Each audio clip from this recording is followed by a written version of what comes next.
धाकड़ खबर, बेखौफ जुबान, बेबाक अंदाज। निकाय चुनाव की घोषणा होने के बाद धाकड़ खबर निकला है जो चेयरमैन पद के प्रत्याशी हैं उनसे बात करने के लिए। उसी क्रम में हम पहुंचे हैं बागपत के टटीरी कस्बे में। बागपत का टटीरी कस्बा एक छोटा सा कस्बा है। व्यापार के स्तर पर इसकी बहुत दूर दराज तक पहचान है। यहाँ पर लाखों करोड़ों का कारोबार पर डे होता है। बड़ी मंडी मानी जाती है। बागपत ज़िले की खासकर बड़ौद के बाद ये टटीरी बहुत बड़ी मंडी मानी जाती है। व्यापार के मामले में यहाँ लाखों करोड़ों का कारोबार रोज़ व्यापार यहाँ पर होता है। तो आज हम इसी क्रम में यहाँ पहुँचे हैं। यहाँ पर नगर पंचायत है। नगर पंचायत में कुल 11 वार्ड हैं। 11 वार्ड हैं। उसी में से वार्ड नंबर 10 के सभासद जो है वर्तमान सभासद अशोक सिंघल जी, वो हमारे साथ हैं। अशोक सिंघल जी का एक परिचय और भी है। आपने भगत जी बालूशाही का नाम सुना होगा। नाम सुनते ही खैर आपके मुंह में पानी आ गया होगा। तो ये पहचान की मोहताज नहीं है। वो इन्हीं के पिताजी हैं और भगत जी जो हैं, और ये उनके सुपुत्र हैं सबसे छोटे। कार का काम करते हैं, ज्वेलरी बनाने का काम कर रहे हैं। लेकिन अभी भी इनकी बगल में दुकान है जहाँ हम लोग टटीरी में बैठे हैं, उनकी बगल में वो ख़ानदानी दुकान अभी भी है।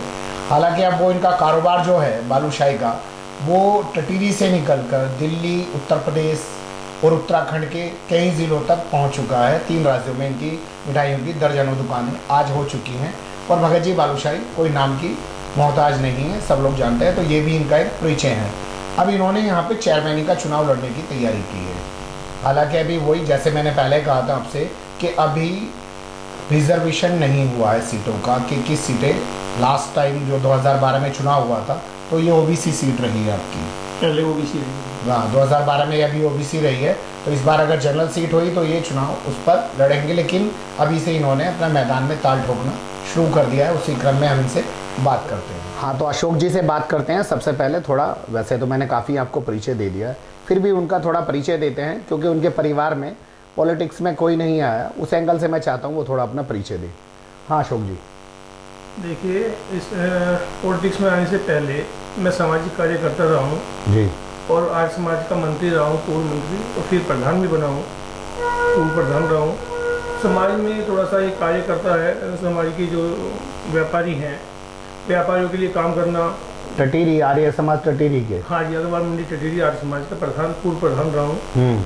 और व्यापारियों के लिए जो सुख दुख में भागीदारी है उनमें किया है।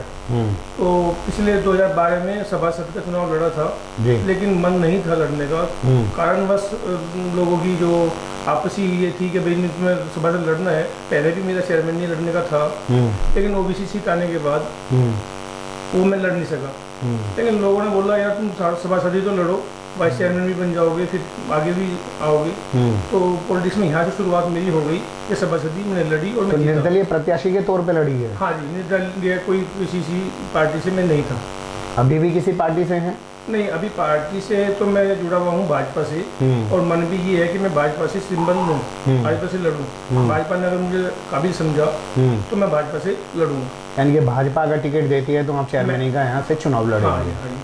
तो क्या गुणा भाग है टटीरी का, कुछ है जानकारी? इतना वैश्य समाज का कितना वोट है? वैश्य समाज का वोट लगभग 1500 है, और अदर्स जो हैं ठाकुर लोग, उनका है करीब 4200 वोट। इन दोनों में ही होता रहा है चुनाव। कुल टोटल कितना वोट है? कुल टोटल वोट है 15,000। 15,000 वोट है। तो जीत कितने पे हुई थी लास्ट टाइम? जीत लगभग होती है जी 2200-2300 वोट पे हो जाती है। अच्छा, 2-2,500 वोट के आसपास जीत हो जाती है। हाँ जी। तो क्या ऐसी चीजें हैं जो 5 साल में आप सभासद रहे तब भी नहीं हो पाई? एक तो दिक्कत ये रही है, जो चेयरमैन बनते हैं अब की बार ये रहा तो उन्होंने बिरादरीवाद को ज़्यादा बढ़ावा दिया जो नहीं होना चाहिए। अच्छा, ठाकुर थे तो ठाकुरवाद ज़्यादा बढ़ाया उन्होंने। बढ़ावा ये दिया कि हमारे वैश्य समाज के इसमें वार्ड में एक कोई भी काम नहीं किया, मतलब यहाँ की टूट भी नहीं कराई कुछ ठीक, जो मुझे नहीं करना। अगर मैं चेयरमैन बना तो मैं ये चीज़ नहीं करूँगा। देखिए, व्यापारी और उद्यमी हर समाज की, जैसे मैं कहता हूँ, एक स्वस्थ समाज की रीढ़ की हड्डी माना जाता है। सरकार हो, प्रशासन हो, हर आदमी चाहता है अपने यहाँ व्यापार बढ़े, उद्योग लगे। लेकिन ये पता नहीं कैसे चेयरमैन हुए हैं, इनका एलिगेशन है ये, जबकि उसी बोर्ड के मेंबर भी हैं। इनका कहना है कि वैश्य समाज के लिए कुछ नहीं किया गया, जबकि उसके लिए बहुत कुछ किया जाना चाहिए। व्यापारियों के लिए अभी यहाँ पे मार्केट बनी हुई है 2005 से नगर पंचायत की, लेकिन उसके बाद में 3 चेयरमैन जा चुके। एक जिसने बनाई थी वो, उसके बाद 2 चेयरमैन हो। व्यापारियों के लिए उन्होंने कुछ नहीं सोचा, उस मार्केट को वो दे दी। अच्छा, उसका अलॉटमेंट नहीं कर रहे हैं? कुछ नहीं किया ना, मतलब किसी को अलॉट की ना उन्होंने उस पर कोशिश की व्यापारियों के लिए कि इनको अलॉट कर दें, ठीक करके। भाई व्यापार बढ़ाने के लिए, नगर पालिका की आमदनी बढ़ाने के लिए ऐसा कुछ नहीं कर रहे हैं? कुछ नहीं किया उसने, पैसा लगा के उसको बना दिया ऐसे ही। पैसा बर्बाद होता जा रहा है, खंडर होती जा रही है वो। अच्छा, मार्केट खंडर बनती जा रही है। ये क्यों नहीं कर रहे हैं? उससे क्या दिक्कत है इनको? दिक्कत ये है कि पैसा थोड़ा सा इनको लगता है कि पैसा कहाँ से मिलना चाहिए, क्या मिलना चाहिए, थोड़ा उनकी मानसिकता रहती होगी, उसमें नहीं मिलना होगा। नाली खड़ंजे बना दी, उसमें मिल गया। अच्छा, ये नाली खड़ंजे में लगा के कमीशन मिल रहा है, दुकान देने में अलॉटमेंट में कमीशन नहीं मिल रहा है, इस वजह से वो अलॉटमेंट नहीं कर रहे हैं। अच्छा, और यहाँ क्या मुद्दे हैं खास? कुछ मुद्दे ये हैं कि इन्होंने कहीं भी युवाओं के लिए भी कोई खेल का मैदान, बैडमिंटन कोर्ट, ऐसे मतलब युवाओं के स्वास्थ्य के लिए इस तरफ भी कोई ध्यान किसी भी चेयरमैन ने नहीं दिया। तालाब की क्या स्थिति है? क्या कितने तालाब हैं? तालाब यहाँ पे 3-4 तालाब हैं, लेकिन उनके सौंदर्यकरण के लिए उस तरफ भी कोई ध्यान इनका नहीं है, किसी भी चेयरमैन ने नहीं किया। नहीं, क्या कब्जा मुक्त है या कब्जा हो चुका? तालाब पे अभी थोड़ा सा सूखे हुए हैं, मतलब कोई भी कार्य नहीं है। अच्छा, जीर्णोद्धार नहीं करा गया, जैसे तालाब को डेवलप कराते, सौंदर्यीकरण उनका कुछ कराते, वो सब नहीं कराया? नहीं किया, कुछ भी नहीं किया। हाँ, तो रास्तों वगैरह की क्या स्थिति है? रास्ते जो जहाँ पे होने चाहिए रेलवे कॉलोनी की तरफ है, नहीं है। जहाँ विशेष रूप से जरूरत है वहाँ नहीं है। जो बने बनाए हैं उनको फाड़ दिया, अब दोबारा बना दिया। इस तरीके से कार्य किए हैं, लेकिन जहाँ जरूरत है विशेष रूप से रेलवे कॉलोनी की तरफ नाले की जरूरत है, नहीं किया।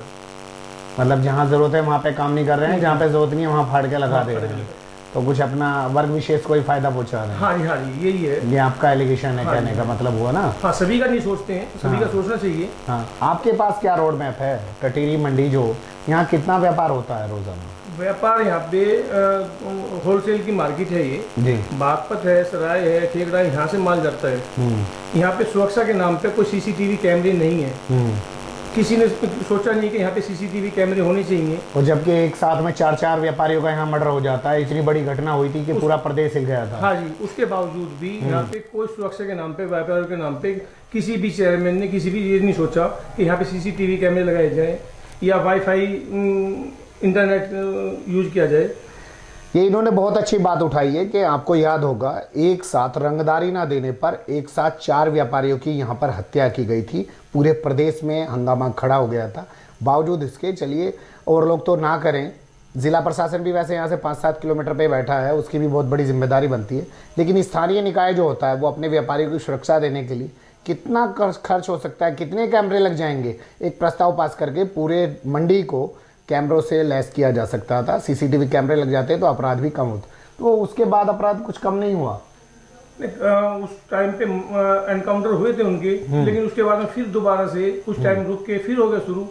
काफी मांग भी की कि भाई यहाँ पे सीसीटीवी कैमरे लगने चाहिए, यहाँ की सुरक्षा होनी चाहिए, लेकिन उस मामले में व्यापारी खुद ही यहाँ पे आगे बढ़ के कुछ अपनी सुरक्षा के लिए हाथ तौबा करे तो ठीक है। चेयरमैन ने इस बारे में कुछ नहीं सोचा। तो एक चीज तो आपने उठाई कि यहाँ पर अगर चेयरमैन बने तो सबसे पहले सुरक्षा, व्यापारी सुरक्षा सुनिश्चित करेंगे, उसके लिए आप सीसीटीवी लगवाएंगे, वाईफाई लगवाएंगे, और क्या थोड़ा यहाँ पे पुलिस की वो भी बढ़ाएंगे, सामाजिक तत्व है वो यहाँ पे व्यापारियों को परेशान नहीं करे।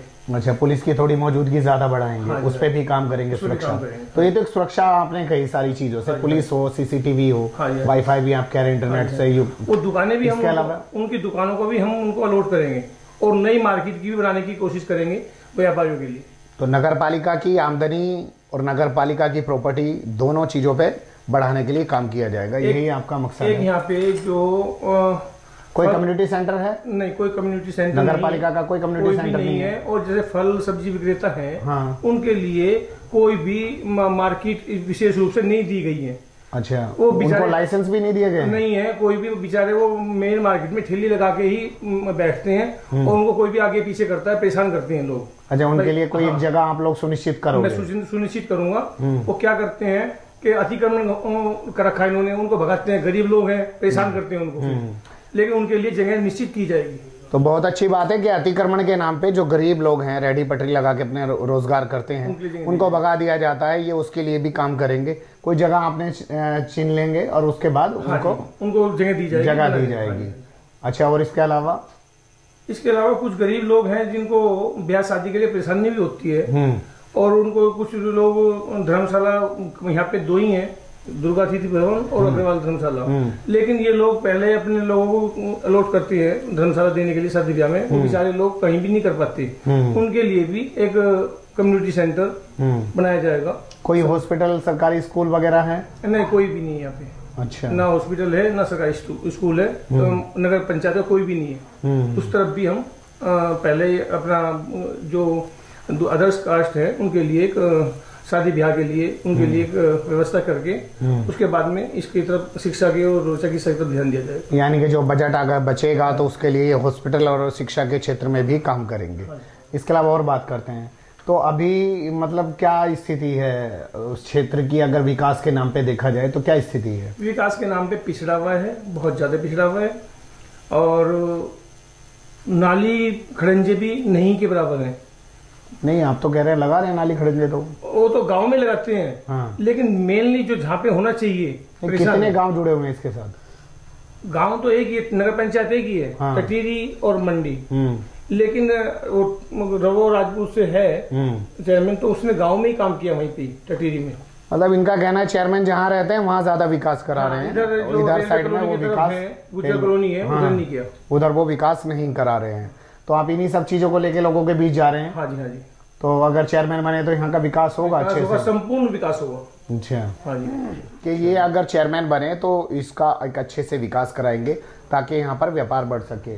तो व्यापार भी तो बढ़ाने का आप लोगों का प्रपोजल कुछ होगा, उसको लेके ये मार्केट बनाने की बात कर रहे हैं। अच्छी मार्केट बनाएंगे, जो पुरानी मार्केट 10 साल से बन के खंडर हो चुकी है उसको वो अलॉटमेंट करेंगे दोबारा से, उसको ठीक ठाक करा के, क्योंकि वो खंडर बनती जा रही है। और सब्जी विक्रेता और फल विक्रेता के अलग से एक मार्केट बनाई जाएगी। सब्जी विक्रेता और फल विक्रेताओं की अलग से एक मार्केट बनाई जाएगी। यही सब हम बीच में भी इनके पास आते रहेंगे। अभी चुनाव थोड़ा दूर है, आरक्षण वाली बात चल रही है, और आज जानते रहेंगे कि क्या यहाँ चल रहा है। यहाँ की नगर पंचायत काफ़ी महत्वपूर्ण है क्योंकि व्यापार का यहाँ पर बहुत बड़ा काम है। व्यापार के स्तर से टटीरी की बहुत बड़ी इमेज है, बहुत अच्छी पहचान है। रेलवे लाइन भी यहाँ से बगल से निकलती है, मेरठ रोड भी यहाँ से गुजरता है। तो यहाँ विकास होना चाहिए और एक अच्छे स्तर पर यहाँ विकास होना चाहिए। और निकाय जो होता है, उसका जो चेयरमैन होता है, वो जानता है उसके क्षेत्र में क्या विकास होना चाहिए, उससे ये बखूबी वाकिफ नज़र आ रहे हैं, इनकी बातों से साफ लग रहा है। तो आपके बीच एक युवा कैंडिडेट आ रहे हैं, इनको देखिए, सुनिए, समझिए, जानिए और अपने क्षेत्र के विकास की बात करिए। कैमरामैन इकराम खान के साथ मैं अकरम रईस खान, टटीरी बागपत से।